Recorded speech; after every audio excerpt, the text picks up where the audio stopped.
Hello everyone. दोस्तों इस video में हम लेकर आए हैं इलेक्ट्रोकेमिस्ट्री के जीएसआई प्रीलिम्स के प्रीवियस ईयर के क्वेश्चंस।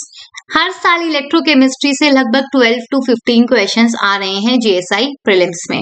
तो सबसे पहले हम इसी को कवर करेंगे, ठीक है। और काफी डिमांड भी आई है इस टॉपिक की, तो मैंने सोचा पहले इसी टॉपिक को लेकर आते हैं। तो सबसे पहले मैं आपको बता देती हूँ, इस वीडियो में हम 2023 जीएसआई प्रीलिम्स के क्वेश्चंस डिस्कस करने वाले हैं इलेक्ट्रोकेमिस्ट्री के। एंड 2023 में दोस्तों कितने क्वेश्चंस पूछे गए थे? 14 क्वेश्चंस पूछे गए थे सिर्फ इलेक्ट्रो से। ओके तो आइए अभी हम डिस्कस करते हैं उन सभी क्वेश्चंस को एक एक करके। क्वेश्चन स्टार्ट करने से पहले मैं आपको एक और चीज बताती हूँ दोस्तों, कि मैंने जो 14 क्वेश्चंस को एनालाइज किया तो आई ऑब्जर्व कि पीएसपी से बाहर कुछ भी नहीं है। अगर आपने पीएसपी की थ्योरी को अच्छे से कवर किया हुआ है तो आप बहुत इजीली इन सारे क्वेश्चंस को सॉल्व कर सकते हो। तो आइए स्टार्ट करते हैं। तो व्हाट इज द क्वेश्चन आपके सामने आप देख सकते हैं।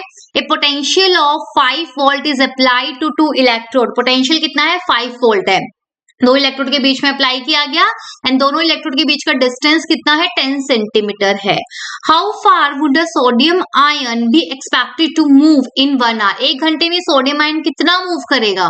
In a dilute solution of sodium salt at 25 degree Celsius. तो हमें वो डिस्टेंस निकालना है जो सोडियम आयन ने मूव किया है।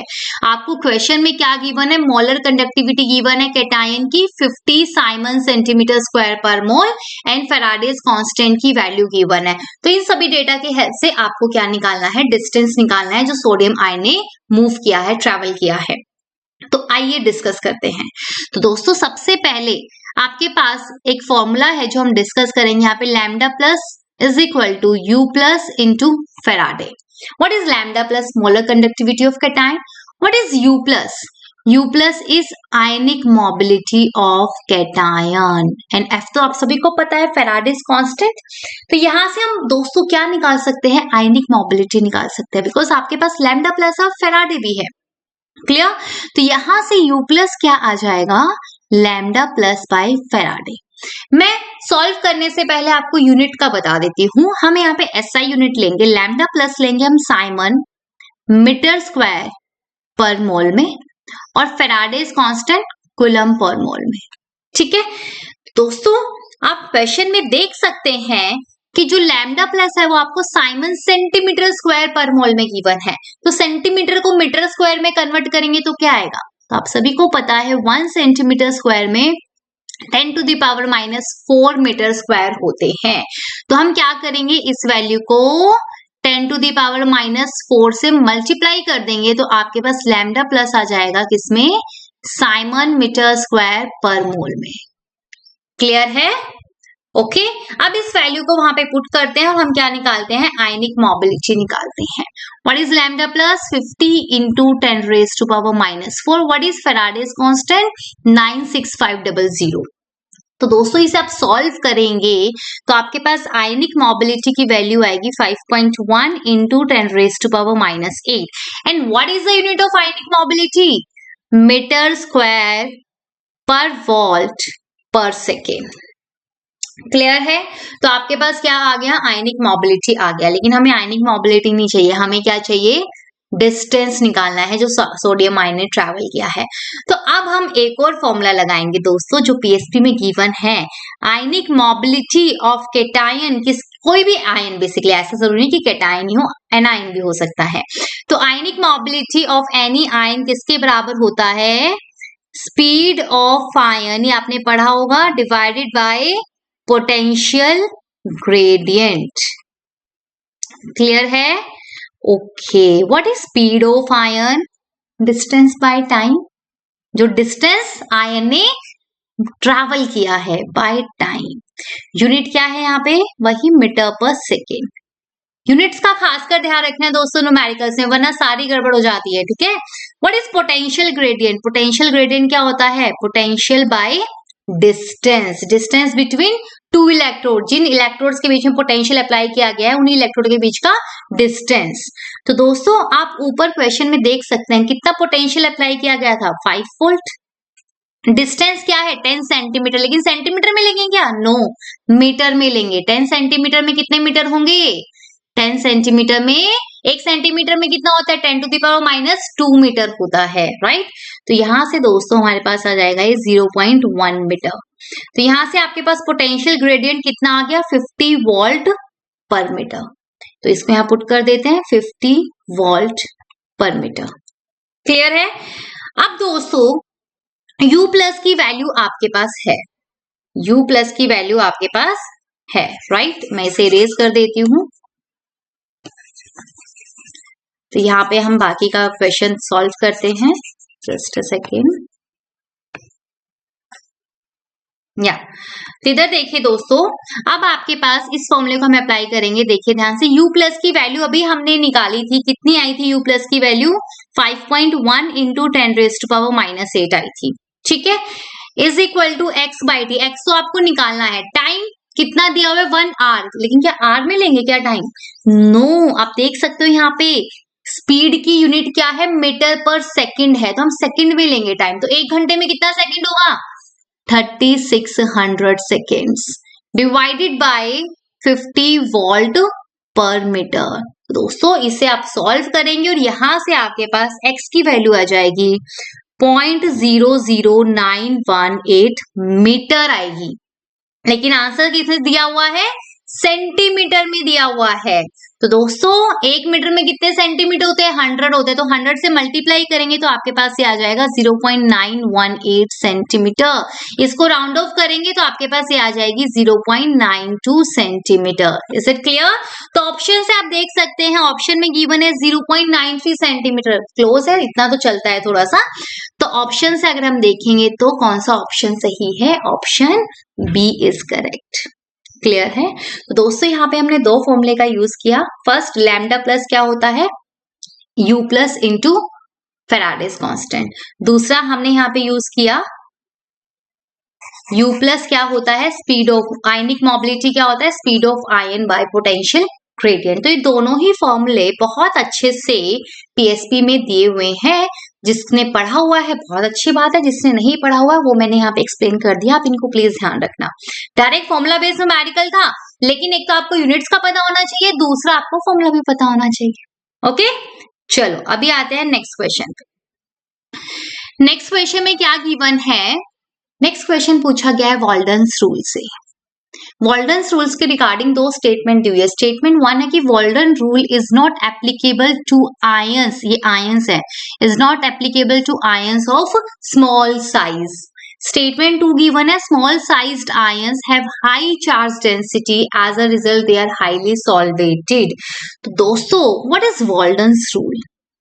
तो आइए, ये भी पीएसपी में दिया हुआ है। वॉल्डन्स रूल क्या कहता है? लैम्डा मोलर कंडक्टिविटी या तो कैटायन की या एनायन की into viscosity is equal to constant. This is Walden's rule. ये क्या है दोस्तों? This is viscosity. तो इन दोनों का प्रोडक्ट हमेशा क्या होता है? कांस्टेंट होता है, ऐसा वॉल्डन्स रूल कहता है। इसका मतलब क्या है दोस्तों? अगर आपने मोलर कंडक्टिविटी को इंक्रीज किया तो विस्कोसिटी क्या होनी चाहिए? डिक्रीज होनी चाहिए, तभी तो इन दोनों का प्रोडक्ट क्या रहेगा दोस्तों? कांस्टेंट रहेगा। उल्टा भी बोल सकती हूं मैं कि अगर मैंने विस्कोसिटी को इंक्रीज किया तो मोलर कंडक्टिविटी क्या होनी चाहिए? कम होनी चाहिए, तभी इन दोनों का प्रोडक्ट क्या होगा? कांस्टेंट होगा। तो दोस्तों अभी हम इसको थोड़ा सा समझते हैं, बेसिक चीज है। देखो विस्कोसिटी अगर ज्यादा होगी किसी मीडियम की, ध्यान से सुनना, विस्कोसिटी अगर ज्यादा मतलब गाढ़ापन ज्यादा है, राइट, तो इसका मतलब कहीं ना कहीं स्पीड क्या हो जाएगी? गाढ़ापन ज्यादा होगा तो स्पीड ऑफ आयंस क्या हो जाएगी? कम हो जाएगी, मोबिलिटी कम हो जाएगी, एंड मोबिलिटी कम हो जाएगी तो कंडक्टेंस भी क्या हो जाएगी? या मोलर कंडक्टेंस या मोलर कंडक्टिविटी भी क्या हो जाएगी दोस्तों? कम हो जाएगी। हाँ या ना? तो दोनों क्या दिखा रहे हैं? इनवर्सली प्रोपोर्शनल है एक दूसरे के। Is it clear? ये बात तो ठीक है, लेकिन वॉल्डन्स रूल ये कहता है कि जो ये रूल उसने बनाया है ये सिर्फ और सिर्फ किसके लिए एप्लीकेबल है? लार्ज साइज आयंस के लिए एप्लीकेबल है, स्मॉल के लिए एप्लीकेबल नहीं है। क्यों नहीं है? Why? What is the reason behind this? तो इधर समझते हैं दोस्तों। आपको पता है कि जितना छोटा आयन होता है उसका सोल्वेशन बोलू या मैं हाइड्रेशन बोलू, उतना ही क्या होता है, ज्यादा होता है, हाँ या ना, होता है। तो दोस्तों इससे क्या हो जाएगा, उसकी जो रेडियस होती है वो बहुत ज्यादा इंक्रीज हो जाती है, हाइड्रेटेड रेडियस हम इसे बोलते हैं। मैंने क्या बोला, जितना छोटा आयन उसका सोल्वेशन उतना ही ज्यादा होगा, सोल्वेंट उसको मतलब बहुत ज्यादा सोल्वेंट उसको चारों ओर से क्या कर लेगा, घेर लेगा, ठीक है। उससे क्या होगा, उसकी जो रेडियस होगी, हाइड्रेटेड रेडियस होगी, वो क्या हो जाएगी, इंक्रीज हो जाएगी, हाँ या ना, क्लियर है। तो ऑब्वियस सी बात है, अगर आप डिफरेंट सॉल्वेंट लेंगे तो ये जो साइज है, ये जो रेडियस है, ये क्या होगी, डिफरेंट सॉल्वेंट में डिफरेंट होगी, हाँ या ना। तो अगर साइज वेरी करेगा डिफरेंट सॉल्वेंट में, तो दोस्तों उस टाइम पे कंडक्टेंस भी वेरी करेगी, हाँ या ना। तो ये हर एक सॉल्वेंट में सेम नहीं होता है दोस्तों, और हर एक सॉल्वेंट की विस्कोसिटी भी सेम नहीं होती है। तो दोस्तों ये सॉल्वेंट डिपेंडेंट होता है। जो स्मॉल साइज्ड आयन है, इसकी जो कंडक्टेंस है वो किस पे डिपेंड करती है, सॉल्वेंट पे डिपेंड करती है। ये डिफरेंट सॉल्वेंट में डिफरेंट रेडियस शो करेगा, ठीक है। इसलिए दोस्तों ये स्मॉल साइज्ड आयन के लिए एप्लीकेबल नहीं है। बट लार्ज की बात करें तो लार्ज में तो सॉल्वेशन इतना ज्यादा होता ही नहीं है, तो चाहे कोई भी सॉल्वेंट हो बहुत ज्यादा फर्क नहीं पड़ेगा। तो फॉर लार्ज साइज आयन हम ये बोल सकते हैं कि radius almost same in different solvents, but for small size ions के लिए क्या होती है, रेडियस डिफरेंट होती है। रेडियस क्या होती है, डिफरेंट होती है इन डिफरेंट सॉल्वेंट, हाँ या ना, क्लियर है ये बात सिंपल सी। तो इसलिए दोस्तों वॉल्टन्स रूल जो है वो स्मॉल साइज्ड आयंस के लिए एप्लीकेबल नहीं होता, बिकॉज वो डिफरेंट सॉल्वेंट में डिफरेंट रेडियस दिखाता है। इज इट क्लियर और नॉट। तो ये था वॉल्टन्स रूल। अब हम आते हैं क्वेश्चन पे। क्वेश्चन क्या कह रहा है, तो देखिए दोस्तों, क्वेश्चन में बोला गया है statement 1 Walden's rule is not applicable to small size ion. बिल्कुल सही बात है, स्टेटमेंट 1 इज करेक्ट। क्यों नहीं है, स्टेटमेंट 2 है small sized ions have high charge density, as a result they are highly solvated. बिल्कुल सही बात है, स्मॉल साइज आयन है उनमें सॉल्वेशन बहुत ज्यादा होता है due to high charge density, जिसकी वजह से वो डिफरेंट सॉल्वेंट में डिफरेंट रेडियस क्या करेगा, शो करेगा। इज इट क्लियर और नॉट। तो इसलिए दोस्तों वहां पे इन दोनों का प्रोडक्ट कांस्टेंट नहीं रहेगा, क्लियर है। तो इसलिए वॉल्टन्स रूल स्मॉल साइज आयंस के लिए एप्लीकेबल नहीं होता है। तो रीजन जो है स्टेटमेंट 2 है वो भी करेक्ट है, and it is the correct explanation of statement 1। तो कौन सा ऑप्शन आएगा, option A.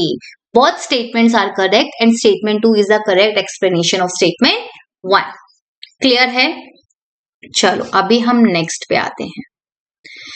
Question number 80, which one of the following statement regarding the transport number of Cl minus ion is correct। तो दोस्तों यहाँ पे Cl माइनस आयन के transport number की बात की है। एक बार Cl माइनस आयन को किस में लिया गया है, HCl में लिया हुआ है, एक्वस सॉल्यूशन ऑफ HCl में, और एक बार Cl माइनस आयन की किस में बात करी है, एक्वस सॉल्यूशन ऑफ NaCl में बात करी है, और उन दोनों के ट्रांसपोर्ट नंबर को कंपेयर किया गया है। तो दोस्तों यहाँ पे हम सबसे पहले ट्रांसपोर्ट नंबर का फॉर्मूला लिखेंगे।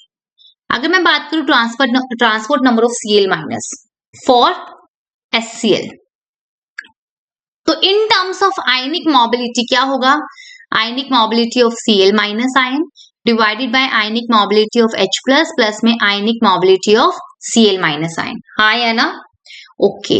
And for NaCl same formula लिखेंगे हम। Transport number of Cl minus किसके बराबर होगा, ionic mobility of Cl minus ion divided by ionic mobility of Na plus plus में ionic mobility of Cl minus. Clear है यहाँ तक। अब आपको सभी को पता है कि डिनोमिनेटर अगर ज्यादा होता है तो न्यूमरेटर क्या होता है, कम हो जाता है, मतलब इधर वाली वैल्यू क्या हो जाती है, लेफ्ट हैंड साइड वाली वैल्यू कम हो जाती है। तो दोस्तों यहाँ पे ध्यान से देखिए कि आप सभी को पता है जो आयनिक मोबिलिटी है वो H प्लस की बहुत ज्यादा होती है आयनिक मोबिलिटी ऑफ Na प्लस। ये तो आप सभी ने पढ़ा होगा। H प्लस बहुत ही छोटा कैटायन है, ये बहुत इसकी आयनिक मोबिलिटी क्या होती है, बहुत ज्यादा होती है, बहुत फुदक फुदक के भागता है, ये बहुत जल्दी जल्दी भागता है, ठीक है। तो दोस्तों यहाँ पे डिनोमिनेटर में Cl माइनस तो सेम ही है, डिफरेंट क्या है H प्लस और Na प्लस। तो अगर H प्लस की आयनिक मोबिलिटी ज्यादा है यहाँ पर, तो इसका मतलब ट्रांसपोर्ट नंबर Cl माइनस का क्या होगा, फर्स्ट वाले में कम हो जाएगा। और नीचे वाले में देखिए तो Na प्लस की आयनिक मोबिलिटी कम है, दैट मीन्स ट्रांसपोर्ट नंबर क्या हो जाएगा, ज्यादा हो जाएगा। इसका मतलब transport number of Cl minus किस में कम होगा, HCl सॉल्यूशन में कम होगा। तो ऑप्शन से देख लेते हैं अभी हम कौन सा ऑप्शन सही है। Transport number of Cl minus in aqueous solution of HCl is lower than the transport number of Cl minus in aqueous solution of NaCl। बिल्कुल सही बात है, option A is correct. Clear है? ओके, चलो अभी next पे आते हैं। Which of the following statement is are correct regarding indicator electrolyte in the moving boundary method to determine the transport number of an ion? ये moving boundary method आपको पता है सिलेबस में बहुत बड़े बड़े अक्षरों में लिखा हुआ है, ठीक है। और आपको पता है 2023 में ही इस मेथड से 2 क्वेश्चन पूछे गए। अभी आगे हम देखेंगे एक न्यूमेरिकल भी आया हुआ है और ये बहुत अच्छे से पीएसपी में समझाया हुआ है, तो प्लीज उसको रेफर करिए। बाकी थोड़ी बहुत बातें अभी हम क्वेश्चन के थ्रू करते हैं। What is indicator electrolyte? तो दोस्तों मूविंग बाउंड्री मेथड की हेल्प से हम क्या निकालते हैं, ट्रांसपोर्ट नंबर निकालते हैं किसी भी आयन का। ये बात क्लियर है? तो जिस आयन का हम ट्रांसपोर्ट नंबर निकालते हैं उस आयन के सॉल्यूशन को हम क्या कहते हैं, प्रिंसिपल इलेक्ट्रोलाइट कहते हैं। क्या कहते हैं? प्रिंसिपल इलेक्ट्रोलाइट कहते हैं। ठीक है, हम कलर चेंज कर लेते हैं। ये क्या है? For the ion whose transport number is to be determined. T मतलब ट्रांसपोर्ट नंबर है, ठीक है, ओके। उसके साथ हम एक और इलेक्ट्रोलाइट लेते हैं जिसे हम कहते हैं इंडिकेटर इलेक्ट्रोलाइट। अब दोस्तों इस इंडिकेटर इलेक्ट्रोलाइट को सिलेक्ट करने के लिए कुछ कंडीशंस होती है जिसका हमें ध्यान रखना है। सबसे पहली कंडीशन तो ये होती है कि ये इलेक्ट्रोलाइट जो है वो प्रिंसिपल इलेक्ट्रोलाइट से क्या होना चाहिए, हैवी होना चाहिए। दूसरा, इन दोनों इलेक्ट्रोलाइट में एनायंस क्या होने चाहिए, सेम होने चाहिए। तीसरा, इस इलेक्ट्रोलाइट का जो कैटायन है उसकी जो स्पीड है वो क्या होनी चाहिए, कम होनी चाहिए as compare to cation of principal electrolyte. Clear है? तो इंडिकेटर इलेक्ट्रोलाइट की 3 कंडीशन है, ये हैवी होना चाहिए, एनायन प्रिंसिपल इलेक्ट्रोलाइट वाला ही होना चाहिए, और जो कैटायन है वो ऐसा होना चाहिए जिसकी स्पीड क्या हो, कम हो as compare to cation of principal electrolyte. Clear है? तो दोस्तों आप पीएसपी में जो एग्जांपल देखेंगे वहां यही देखेंगे कि वहां पे हम H प्लस की क्या कर रहे हैं, ट्रांसपोर्ट नंबर डिटरमाइन कर रहे हैं। तो वहां पे हमने प्रिंसिपल इलेक्ट्रोलाइट हम लेते हैं HCl और इंडिकेटर इलेक्ट्रोलाइट हम लेते हैं कैडमियम क्लोराइड। आप देख सकते हो दोनों में एनायन सेम है। कैडमियम 2 प्लस ऑब्वियस सी बात है, बड़ा है H प्लस से, उसकी स्पीड क्या होगी, कम होगी। दूसरा दोस्तों हम इस सोल्यूशन भी क्या लेते हैं, थोड़ा सा डेंस लेते हैं, डेंस सोल्यूशन हैवी होता है as compare to principal electrolyte. और प्रिंसिपल इलेक्ट्रोलाइट अगर लाइटर है, अगर ये लाइटर है तो ये क्या करेगा, ये इजीली फ्लोट कर सकता है ओवर द इंडिकेटर इलेक्ट्रोलाइट। तो आप देखेंगे मूविंग बाउंड्री मेथड में ऊपर हमारा प्रिंसिपल इलेक्ट्रोलाइट होता है, नीचे हमारा इंडिकेटर इलेक्ट्रोलाइट होता है। क्लियर है? ओके, तो दोस्तों यहाँ पे अब हम आते हैं ऑप्शंस पे। फर्स्ट ऑप्शन दिया हुआ है anions must be different in both the indicator and principal electrolyte. गलत, सेम होना चाहिए। Cations of indicator electrolyte should move slower than the cation of principal electrolyte। बिल्कुल सही बात है। Indicator electrolyte should be more dense than the principal electrolyte. ये भी बिल्कुल सही बात है। तो कौन कौन सी स्टेटमेंट सही है, सेकंड एंड थर्ड। क्लियर है? ओके, चलो अभी हम आते हैं नेक्स्ट क्वेश्चन पे। Consider the following statements regarding Wien and Debye Falkenhagen effects. दोस्तों ये दोनों इफेक्ट्स हमारे पीएसपी में बहुत अच्छे से एक्सप्लेन किए गए हैं। ये दोनों इफेक्ट्स बेसिकली किसकी बात करते हैं, एसिमेट्रिक इफेक्ट और इलेक्ट्रोफोरेटिक इफेक्ट की बात करते हैं। ये आपने पढ़ा होगा, इलेक्ट्रोफोरेटिक इफेक्ट की बात करते हैं। ठीक है, तो सबसे पहले तो मैं थोड़ा सा एक्सप्लेन कर देती हूँ कि एसिमेट्रिक और इलेक्ट्रोफोरेटिक इफेक्ट क्या होते हैं। ठीक है, उसके बाद हम इसकी बात करेंगे। तो दोस्तों अगर मैं बात करूं एसिमेट्रिक इफेक्ट की, तो एसिमेट्रिक इफेक्ट क्या होता है दोस्तों? तो इधर देखिए, आपके पास कोई भी सॉल्यूशन है, उसमें कैटायन है, उसको चारों ओर से कौन कवर करके रखता है? एनायन कवर करके रखता है, सॉल्वेशन बेसिकली। ठीक है, तो ये जो एनायन है ये बेसिकली एक सिमेट्रिक एटमॉस्फेयर क्या करता है? बना लेता है। हर तरफ से जो इलेक्ट्रिक फील्ड लग रही है वो क्या है? सेम है। तो इसे हम कहते हैं symmetric ionic atmosphere, symmetric ionic atmosphere across the cation. Clear है? ओके। फिर जैसे ही आप इलेक्ट्रिक फील्ड अप्लाई करते हो, क्या अप्लाई करते हो? इलेक्ट्रिक फील्ड अप्लाई करते हो, तो दोस्तों क्या होता है? ये जो सिमेट्रिक आयनिक एटमॉस्फेयर है डिस्टर्ब हो जाता है। तो जैसे आप इलेक्ट्रिक फील्ड अप्लाई करोगे तो व्हाट विल हैपन? ये जो कैटायन है ये तो कैथोड की तरफ मूव करेगा, और ये एनायन किस तरफ मूव करेगा? एनोड की तरफ मूव करेगा। हाँ या ना? तो दोनों अपोजिट डायरेक्शन में जा रहे हैं, तो कहीं ना कहीं जो सिमेट्रिक आयनिक एटमॉस्फेयर होता है ये क्या हो जाता है? डिस्टर्ब हो जाता है। क्लियर है? ऐसे करके मतलब ये सिमेट्रिक नहीं रहेगा, भी एसिमेट्रिक हो जाएगा। ठीक है, तो इसकी वजह से क्या होगा दोस्तों? तो इधर देखो, देखना क्या हो रहा है। कैटायन उस तरफ जा रहा है, एनायन इस तरफ जा रहा है। मेरे हैंड्स को देखना, कैटायन इस तरफ जा रहा है कैथोड पे, एनायन इस तरफ जा रहा है। तो ठीक है, खींचातानी हो रही है, नहीं हो रही है? ठीक है, पहले सेम डायरेक्शन में मूव कर रहे थे, एक सिमेट्रिक आयनिक एटमॉस्फेयर था। अभी इलेक्ट्रिक फील्ड अप्लाई करने से क्या हुआ? एक इधर जा रहा है, एक इधर जा रहा है, तो दोनों में क्या हो रहा है? एक रिटार्डेशन फोर्स लग रहा है। हाँ या ना? तो पहले जितनी तेजी से वो मूव कर रहा था, अब वो उतनी तेजी से मूव नहीं कर पाएगा। स्पीड क्या हो जाती है दोस्तों? कम हो जाती है, क्योंकि एक तो ये दोनों आपस में अट्रैक्ट भी कर रहे हैं, दूसरा एक तो वो अट्रैक्शन फोर्स है जिन इनका आपस में जो लग रहा है, दूसरा इनका इलेक्ट्रोड्स की तरफ भी अपना अपना अलग फोर्स है जो अपोजिट डायरेक्शन में लग रहा है। तो इन सब फोर्सेस की वजह से क्या होगा? स्पीड कम हो जाएगी, उन्हें समझ नहीं आएगा हम कहाँ जाए भाई। ठीक है, तो आयनिक एटमॉस्फेयर डिस्टर्ब हो जाता है और स्पीड क्या हो जाती है? आयंस की कम हो जाती है, और स्पीड कम होने से क्या हो जाएगा? कंडक्टेंस कम हो जाएगी। इसे हम क्या कहते हैं? एसिमेट्रिक इफेक्ट कहते हैं। क्लियर है? इसी तरीके से हम बात करते हैं इलेक्ट्रोफोरेटिक इफेक्ट की। इलेक्ट्रोफोरेटिक इफेक्ट क्या कहता है दोस्तों? ये बात करता है एट हाई कॉन्सेंट्रेशन। अगर किसी सॉल्यूशन की कॉन्सेंट्रेशन क्या है? हाई है, मतलब बहुत सारे आयंस है, कैटायंस और एनायंस बहुत सारे हैं। तो दोस्तों होता क्या है? आपको पता है कैटायन को एनायंस क्या करेगा? चारों ओर से घेर लेता है, सॉल्वेशन जिसे हम कहते हैं। ऐसे ही एक एनायन को कौन चारों ओर से घेर लेगा? कैटायन घेर लेगा। हाँ या ना? ऐसा ही होगा। क्लियर है? ओके। तो दोस्तों अब आपको पता है कि ये जो एनायन है ये कहाँ मूव करता है? एनोड की तरफ मूव करता है, और कैटायन कहाँ मूव करता है? कैथोड की तरफ मूव करता है। लेकिन बिकॉज ऑफ सॉल्वेशन इनका जो रेडियस है वो बहुत ज्यादा हो गया है। हाँ या ना? इनका रेडियस बहुत ज्यादा हो गया, तो जब ये मूव करेंगे अपोजिट डायरेक्शन में तो आपस में क्या होंगे? टकराएंगे। टकराएंगे नहीं टकराएंगे? मेरे हैंड्स को देखो, जब ये दोनों ऐसे मूव करेंगे अपोजिट डायरेक्शन में तो आपस में क्या होंगे? कॉलिजन्स होंगे। कॉलिजन्स होने की वजह से इनकी स्पीड क्या हो जाएगी? कम हो जाएगी, और कंडक्टेंस क्या हो जाती है? वो भी कम हो जाती है। इसे हम क्या कहते हैं? इलेक्ट्रोफोरेटिक इफेक्ट कहते हैं। तो क्या आपके दोनों इफेक्ट्स क्लियर हैं? ओके। अब वेन ने और Debye Hückel Debye Falkenhagen effect में क्या बोला गया है, तो वो हम देखते हैं दोस्तों।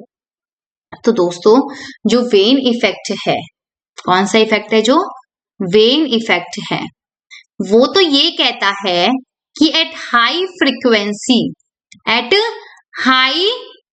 फ्रीक्वेंसी क्या होगा?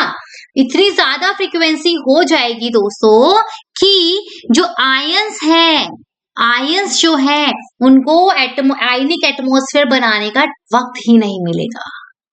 क्या बोला मैंने?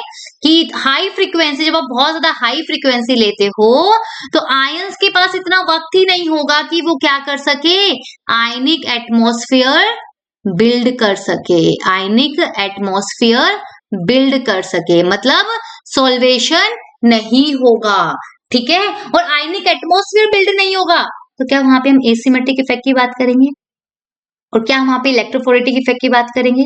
क्योंकि वो दोनों ही किसकी वजह से हो रहे थे, जो सोल्वेशन हो रहा था, जो आयनिक एटमॉस्फेयर बना था उसकी वजह से हो रहे थे ना, हाँ या ना?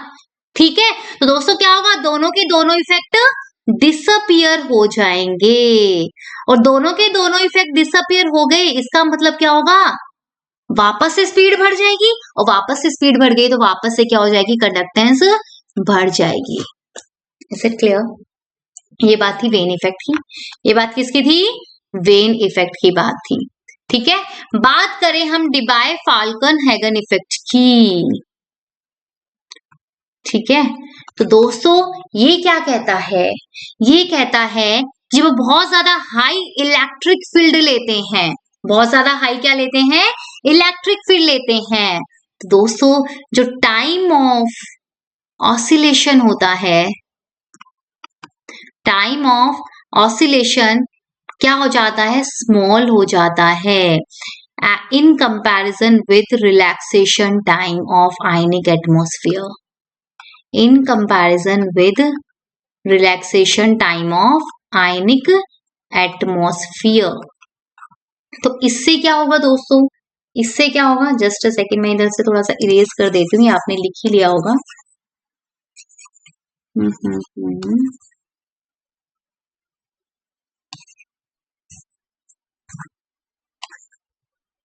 यस, तो इधर देखिए, हाँ, तो डिबाय फाल्कन हैगन क्या कहता है कि जो बहुत ज्यादा हाई इलेक्ट्रिक फील्ड लेते हैं तो व्हाट विल हैपन, जो टाइम ऑफ ऑसिलेशन होता है small in comparison with relaxation time of ionic atmosphere. इसका मतलब ये है दोस्तों कि जो आयनिक एटमॉस्फेयर है वो पहले सिमेट्रिक था कि नहीं था, और हम क्या बोल रहे थे, हम ये बोल रहे थे कि इलेक्ट्रिक फील्ड अप्लाई करने से वो डिस्टर्ब हो जाता है।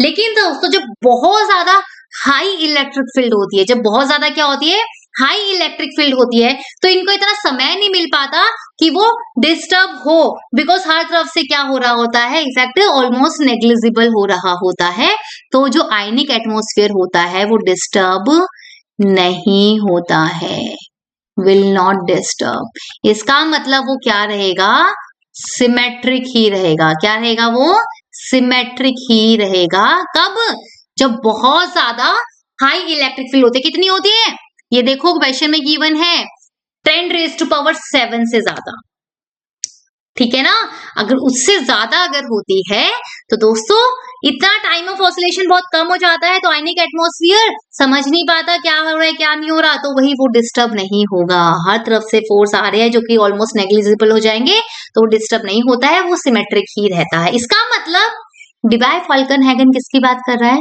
एसिमेट्रिक इफेक्ट की बात कर रहा है। वो ये कह रहा है कि at very high electric field कौन सा इफेक्ट डिसअपियर हो जाएगा, एसिमेट्रिक इफेक्ट डिसअपियर हो जाएगा।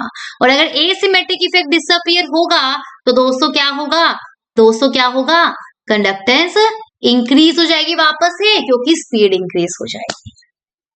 क्लियर है ये बात? अभी हम आते हैं ऑप्शंस पे। फर्स्ट स्टेटमेंट है, in very high electric field an increase in conductivity is observed as the asymmetric effect disappear। Just अभी हमने डिबाय फाल्कन हैगन इफेक्ट में पढ़ा कि at very high electric field क्या होता है, एसिमेट्रिक इफेक्ट डिसअपियर हो जाता है, जिसकी वजह से कंडक्टिविटी इंक्रीज हो जाती है। तो फर्स्ट स्टेटमेंट बिल्कुल सही है। सेकंड में दिया हुआ है कि an increase in conductivity is observe due to electrophoretic effect disappear. No, high electric field में इलेक्ट्रोफोरेटिक इफेक्ट डिसअपियर नहीं होता, बल्कि कौन सा इफेक्ट डिसअपियर होता है, एसिमेट्रिक इफेक्ट डिसअपियर होता है। Okay fine. और नेक्स्ट है एट हाई फ्रीक्वेंसी, जो कि हमने अभी बात करी थी किसमें, वेन इफेक्ट में। At high frequency decrease in conductivity is observe as electrophoretic effect disappear. No, high frequency पे क्या हो रहा था दोस्तों, दोनों के दोनों इफेक्ट डिसअपियर हो रहे थे, बिकॉज इतनी ज्यादा फ्रीक्वेंसी थी कि आयंस को आयनिक एटमॉस्फेयर बनाने का ही टाइम नहीं मिला, और जब आयनिक एटमॉस्फेयर ही नहीं बनेगा तो ना तो हम उसके डिस्टर्ब होने की बात करेंगे, ना ही हम हाई रेडियस की बात करेंगे जिसकी वजह से वो आपस में कोलाइड कर रहे थे और स्पीड कम हो रही थी, ना ही हम उसकी बात करेंगे। तो दोनों के दोनों इफेक्ट क्या हो रहे थे, डिक्रीज हो रहे थे, डिसअपियर हो रहे थे, जिसकी वजह से कंडक्टिविटी क्या हो रही थी, इंक्रीज हो रही थी। तो ये फोर्थ स्टेटमेंट भी क्या है दोस्तों, सही है। तो मेरी बात आपको समझ में आ गई है। मैंने चारों इफेक्ट्स बताए। सबसे पहले हमने पढ़ा एसिमेट्रिक क्या होता है और इलेक्ट्रोफोरेटिक क्या होता है। उसके बाद मैंने आपको बताया कि वेन और डिबाय फाल्कनहेगन ने क्या बात करी है। ठीक है, तो फिर से रिपीट कर रही हूँ। वेन ने बात करी है एट हाई फ्रीक्वेंसी, डिबाय फाल्कनहेगन ने बात करी है at high electric field. High frequency पे आयनिक एटमोस्फेयर ही नहीं बन पाता है, जिसकी वजह से दोनों इफेक्ट डिसअपियर हो जाते हैं। और डिबाय फाल्कनहेगन में क्या हो रहा है, हाई इलेक्ट्रिक फील्ड पे टाइम ऑफ ऑसिलेशन बहुत ही कम हो जाता है, जिसकी वजह से वो जो आयनिक एटमोस्फेयर है वो डिस्टर्ब नहीं होगा। हमने पढ़ा था एसिमेट्रिक में क्या होता है, इलेक्ट्रिक फील्ड जब अप्लाई करते हैं तो एटमोस्फेयर डिस्टर्ब हो जाता है। पर जब बहुत ज्यादा हाई इलेक्ट्रिक फील्ड होगी तो उन आयंस को समझ में ही नहीं आएगा, टाइम ऑफ ऑसिलेशन बहुत कम हो जाएगा, जिसकी वजह से आयनिक एटमोस्फेयर सिमेट्रिक ही रहता है, वो डिस्टर्ब नहीं होता है। क्लियर है? तो कौन सा ऑप्शन सही है? Option D is correct. I hope आपको चारों इफेक्ट्स क्लियर होंगे। चलो नेक्स्ट पे आते हैं, क्वेश्चन नंबर 75।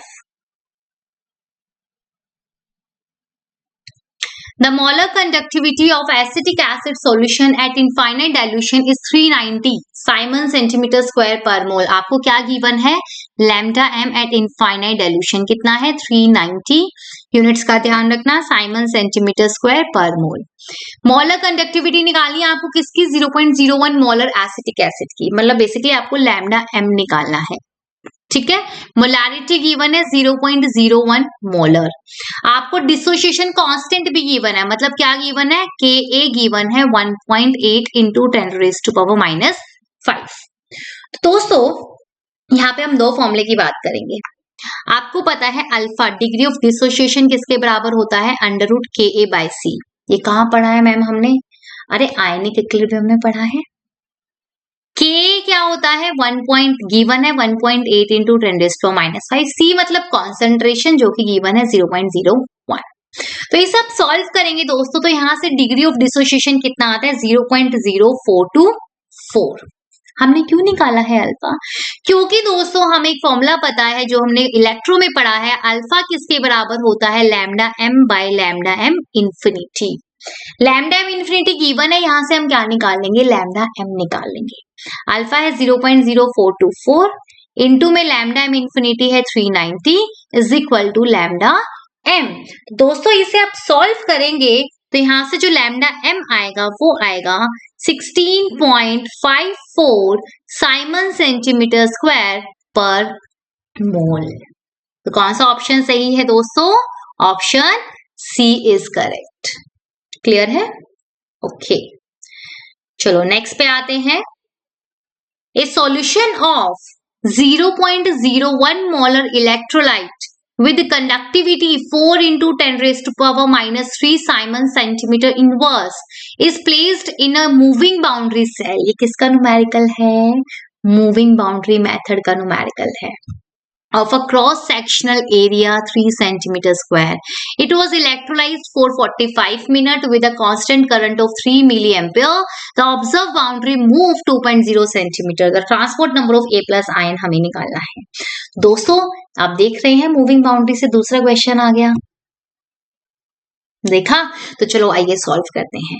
तो दोस्तों आपको पता है ट्रांसपोर्ट नंबर ऑफ कैटायन की बात करें तो प्लस ही ले लेती हूँ मैं। आपने देखा होगा मूविंग बाउंड्री मेथड से हमें एक फॉर्मूला मिलता है to determine the transport number of any ion. क्या फॉर्मूला होता है वो? LAC/1000 into Q। यूनिट्स बताऊंगी मैं यहाँ पे जो बहुत इंपॉर्टेंट है। L सेंटीमीटर में होता है, L मतलब कितना मूव किया है बाउंड्री में। Area A cross sectional area centimetre square में होता है। C क्या है दोस्तों यहाँ पे? C यहाँ पे कॉन्सेंट्रेशन है जो नॉर्मेलिटी में होती है, ग्राम इक्विवेलेंट्स पर लीटर। ठीक है, उसके बाद 1000 तो कांस्टेंट है। Q क्या है? चार्ज है जो किस में होता है? फैराडे में होता है। T तो ट्रांसपोर्ट नंबर है, there is no unit. Clear है यहाँ तक? ओके दोस्तों अभी आप क्वेश्चन में देख सकते हैं, आपको L कितना मूव किया है बाउंड्री ने? 2 सेंटीमीटर। इसको चेंज करने की जरूरत है? नो, ऑलरेडी सेंटीमीटर में है। एरिया कितना दिया हुआ है? 3.0 सेंटीमीटर स्क्वायर। इसको भी चेंज करने की जरूरत नहीं है। उसके बाद आपको करंट दिया हुआ है 3 मिली एम्पेयर। इसको हम एम्पेयर में कन्वर्ट करेंगे, 3 इंटू 10⁻³ एम्पेयर। एंड टाइम दिया हुआ है 45 मिनट, इसको हम सेकंड में कन्वर्ट करेंगे, 45 इंटू 60 सेकेंड। क्यों किया? क्योंकि दोस्तों हमें यहाँ से चार्ज निकालना है जो कि करंट इंटू टाइम होता है, और करंट की यूनिट यहाँ पे एम्पेयर होती है, टाइम की यूनिट यहाँ पे सेकंड होती है। तो दोस्तों यहाँ से करंट आएगा चार्ज आएगा 3 इंटू 10⁻³ इंटू 45 इंटू 60। लेकिन इसकी यूनिट क्या होती है दोस्तों? कूलम्ब होती है। लेकिन हमें चार्ज किस में निकालना है? कूलम्ब पर मोल या फैराडे में लेना है, क्योंकि आप देख सकते हो मैंने अभी आपको बताया इस फॉर्मूले में चार्ज की यूनिट क्या होती है? फैराडे होती है। कूलम्ब पर मोल बोलो या फैराडे बोलो, हाँ या ना? तो दोस्तों कूलम्ब को फैराडे में कन्वर्ट करने के लिए हम क्या करते हैं? 96500 से डिवाइड करते हैं। ये तो हमने पढ़ा है इलेक्ट्रोलिसिस वाले पार्ट में। 96500 से क्या कर देंगे? डिवाइड कर देंगे। तो यहां से आपके पास दोस्तों चार्ज आ गया किसमें? फैराडे में। इज इट क्लियर और नॉट? तो अभी आप देख सकते हो कि आपको चार्ज मिल चुका है, आपके पास एरिया है, क्रॉस सेक्शनल एरिया, और आपके पास लेंथ भी है। ओके, अभी हम देखते हैं आगे क्या बात की गई है। एल आ गया, ए आ गया, सी आ गया। अच्छा, सी कॉन्सेंट्रेशन हमारे पास दोस्तों मोलैरिटी में है 0.01 मोलर, लेकिन हमें तो नॉर्मेलिटी में लेनी है, तो कैसे लेंगे? तो दोस्तों यहाँ पे इलेक्ट्रोलाइट क्या है? AX है, और AX में आप देख सकते हो what is the charge? A+ और X- that means an factor कितना है? 1 है। फॉर द हमने पढ़ा है ना एन फैक्टर कैसे निकालते हैं फॉर कैटायंस और एनायंस, जो उनपे क्या होता है? चार्ज होता है, वही क्या होता है? उनका एन फैक्टर होता है। तो एन फैक्टर 1 का मतलब क्या है? जो नॉर्मेलिटी होगी वही क्या होगी दोस्तों? मोलैरिटी होगी। क्लियर है? तो यहां से दोस्तों हमारे पास जो मोलैरिटी है उसी को ही हम क्या लिख सकते हैं? नॉर्मेलिटी लिख सकते हैं। एल आ गया, ए आ गया, सी आ गया, क्यू आ गया। अब क्या करना है? कुछ नहीं भाई, सबको उठा के पुट कर दो फॉर्मूले में। L is 2, 3, C 0.01 divided by charge is 3 into 1000 into में चार्ज क्या है? 3 into 10⁻³। एक सेकेंड, यहाँ दो बार मैंने 1 लगा दी, जस्ट अ सेकेंड।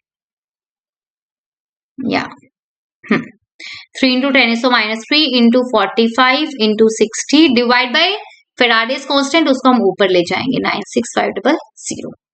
तो अब इसे सॉल्व करना है भाई, मल्टीप्लाई और डिवाइड सॉल्व कर लेना। ट्रांसपोर्ट नंबर यहां से आ जाएगा 0.71।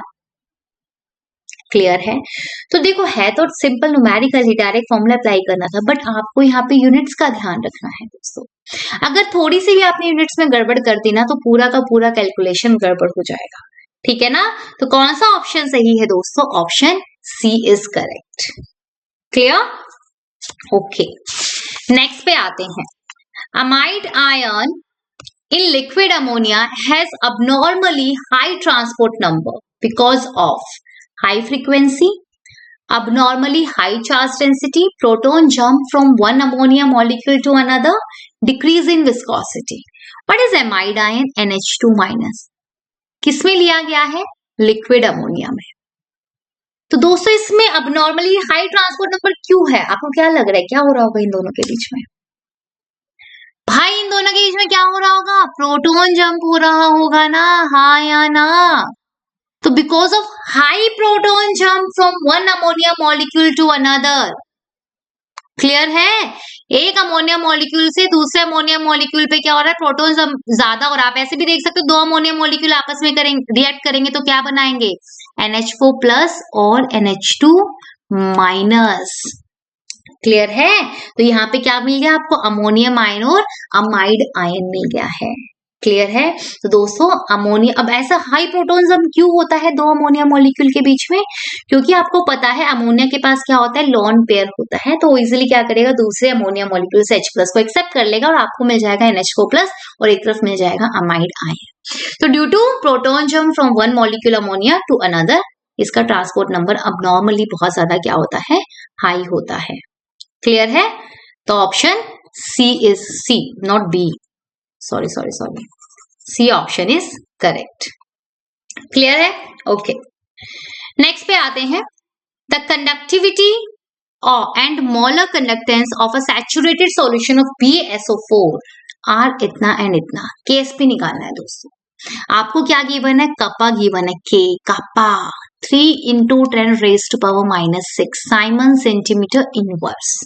साथ में मोलर कंडक्टेंस गिवन है lambda M that is 150 siemens centimetre square per mole. Units देखते रहना भाई, सेम सेम ही होनी चाहिए, कहीं 1 मीटर में हो 1 सेंटीमीटर में हो गड़बड़ हो जाएगी, ठीक है।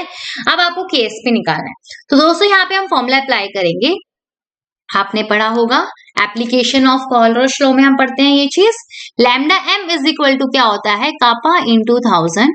जब सेंटीमीटर में होता है तो 1000 ऊपर होता है, जब मीटर में होता है तो 1000 नीचे होता है। आई होप ये आपको पता होगा। नीचे क्या है, मोलारिटी है, ठीक है। इसी मोलारिटी को हम for sparingly soluble salt like BaSO4, इसी मोलारिटी को हम क्या लिखते हैं, S लिखते हैं। And what is S, solubility. दोस्तों यहाँ पे मैं M को क्या लिख रही हूँ, S लिख रही हूँ। लैम्डा एम मुझे पता है, कापा मुझे पता है, तो मैं यहाँ से क्या निकालूंगी, एस निकाल लूंगी। तो यहाँ से दोस्तों एस आ जाएगा, kappa is 3 into 10⁻⁻⁶ into 1000 divided by lambda M है 150। इसे आप सॉल्व करेंगे दोस्तों, तो ये जो वैल्यू आती है वो आती है 20 इंटू 10⁻⁻⁶। सॉल्युबिलिटी आ गया। तो केएसपी कैसे निकालेंगे, अरे भाई BaSO4 के लिए, BaSO4 किस किस में टूटता है, BaSO4 टूटता है Ba2+ और SO4 2-, दोनों की सॉल्युबिलिटी SS है, तो KSP किसके बराबर होगा, S² के बराबर होगा। ऐसा आपके पास आ चुका है, तो S² क्या हो जाएगा, यहाँ पे इसका स्क्वायर कर दो, 400 इंटू 10⁻⁻12। इसे मैं क्या लिख सकती हूँ, 4 इंटू 10⁻⁻10। तो this is the KSP for BaSO4। कौन सा ऑप्शन सही है, option C is correct. Clear है, ओके। नेक्स्ट पे आते हैं, consider the following conductometric titration of HCl and acetic acid against NaOH। दोस्तों हम HCl और एसिटिक एसिड की टाइट्रेशन करा रहे हैं, किसके साथ, NaOH के साथ। तो बोला गया है कि जो फर्स्ट पॉइंट है ये क्या रिप्रेजेंट कर रहा है, 6 ml volume, second point represent कर रहा है 16 ml वॉल्यूम। तो आपको बताना है volume of NaOH used for neutralization of HCl and acetic acid. अलग अलग आपको बताना है कि HCl को न्यूट्रलाइज करने के लिए कितनी वॉल्यूम लगी है और एसिटिक एसिड को न्यूट्रलाइज करने के लिए कितनी वॉल्यूम लगी है। तो दोस्तों मैं आपको बताती हूँ, आपको पता है कि इन दोनों में स्ट्रॉन्ग एसिड कौन है, ऑब्वियसली HCl। तो सबसे पहले NaOH किसको न्यूट्रलाइज करता है, HCl को न्यूट्रलाइज करता है। क्या मिलेगा, NaCl प्लस वाटर, ठीक है। तो जब HCl को न्यूट्रलाइज करेगा तो आप देख सकते हो HCl और NaCl आपस में रिप्लेस हो रहे हैं। बेसिकली NaCl क्या कर रहा है, HCl को रिप्लेस कर रहा है, ठीक है। तो आपको पता है कि जो HCl है उसकी कंडक्टेंस ज्यादा होती है as compare to NaCl। Obviously बात है, H+ आयन था उसमें और इधर Na+ आयन है। इसलिए दोस्तों इनिशियली हम ग्राफ में क्या देखते हैं कि कंडक्टेंस क्या होती है, डिक्रीज होती है। क्यों, क्योंकि HCl को न्यूट्रलाइज करेगा इनिशियली NaOH, तो HCl की जगह अब कौन आ रहा है सोल्यूशन में, NaCl आ रहा है। और HCl और NaCl की कंडक्टेंस को हम कंपेयर करें तो NaCl की कम होती है, HCl की ज्यादा है। तो इसका मतलब पहले ज्यादा थी और अब क्या होती है, कम हो रही। तो इनिशियली कंडक्टेंस क्या होती है, कम होती है। फिर आता है फर्स्ट पॉइंट जहां पे HCl क्या हो जाता है, कंप्लीटली न्यूट्रलाइज हो जाता है। तो कितनी वॉल्यूम अब तक आपने ऐड करी है NaOH की, 6 ml। तो अब न्यूमेरिकल कोफिशिएंट दोनों का 1-1 है, तो अगर NaOH की 6 ml वॉल्यूम कंज्यूम हुई है तो इसका मतलब HCl की भी कितनी कंज्यूम हुई होगी, 6 ml कंज्यूम हुई होगी। क्लियर है, फाइन। तो इसका मतलब दोस्तों आप देख सकते हैं कि HCl को कंज्यूम करने के लिए कितना वॉल्यूम यूज हो रहा है, 6 ml। तो इसका मतलब फर्स्ट ऑप्शन नहीं हो सकता, थर्ड ऑप्शन भी नहीं हो सकता। अब कंफ्यूजन है हमें किसमें, बी और डी में। तो आइए देखते हैं। तो दोस्तों HCl न्यूट्रलाइज हो चुका, अब क्या होगा, अब दोस्तों सॉरी या जस्ट अ सेकेंड, अब क्या होगा दोस्तों, जो NaOH है वो एसिटिक एसिड के साथ रिएक्ट करेगा, उसको न्यूट्रलाइज करेगा। तो what will you get, you will get CH3COONA। तो अब कौन किसको रिप्लेस कर रहा है, पहले आपके पास था वीक एसिड, अब आपको क्या मिल रहा है, स्ट्रॉन्ग इलेक्ट्रोलाइट। अरे सोडियम एसिटेट आप सभी को पता है सॉल्ट है और ये स्ट्रॉन्ग इलेक्ट्रोलाइट है। कंप्लीटली क्या होता है, ये डिसोशिएट होता है। तो वीक से स्ट्रॉन्ग मिल रहा है, that means number of ions क्या होंगे, इंक्रीज होंगे। तो कंडक्टेंस क्या होगी, स्लाइटली इंक्रीज होगी। तो दोस्तों इसलिए आप ग्राफ में देख सकते हो कि कंडक्टेंस धीरे धीरे क्या हो रही है, इंक्रीज हो रही है। फिर आते हैं सेकंड पॉइंट पे। इस पॉइंट पर आकर क्या होगा, कंप्लीटली एसिटिक एसिड न्यूट्रलाइज हो जाएगा। ठीक है, उसके बाद क्यों बढ़ रही है, अब तो HCl भी खत्म, एसिटिक एसिड भी खत्म।